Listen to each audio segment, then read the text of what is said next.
بسم الله الرحمن الرحيم. اللهم صل وسلم وبارك على سيدنا محمد.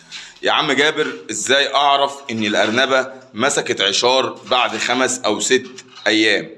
بحركة بسيطة خالص وسهلة للمبتدئين. هناخد نتاية كده ونقول بسم الله. نحط له النتاية كده، اسمع صوت النتاية. تمام؟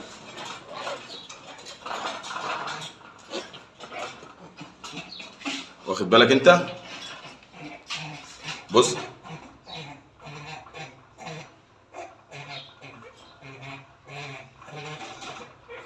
انا مش عايز اتكلم عشان اسمعك الصوت ده. بنسبة 50% بتكون الانثى عشار. لما تقفل نفسها بالمنظر ده وتقعد تزوم بالصوت ده، اعرف ان كده الارنبة مسكت عشر.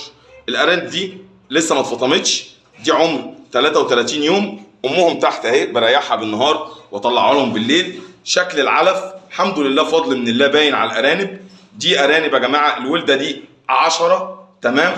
واخد واحد منهم عامله تبني، دول كده 9. الله المستعان. احنا بنحاول بقدر الامكان نكون في ظهر الجماعه المبتدئين. الناس اللي بتقول لنا انا بدات المشروع وصفيته في خلال 20 يوم وشهر، والله العظيم انتوا بتقطعوا قلبنا. الله المستعان. فيديو صغير وبسيط، بس ان شاء الله يكون فيه افاده ليك، عشان ناس كتير بتفضل تسالنا ايه يا عم جابر العلامات اللي اعرف بيها ان الانثى لقحت. شكرا ليكم، جزاكم الله خير، بحبكم في الله. السلام عليكم ورحمه الله وبركاته.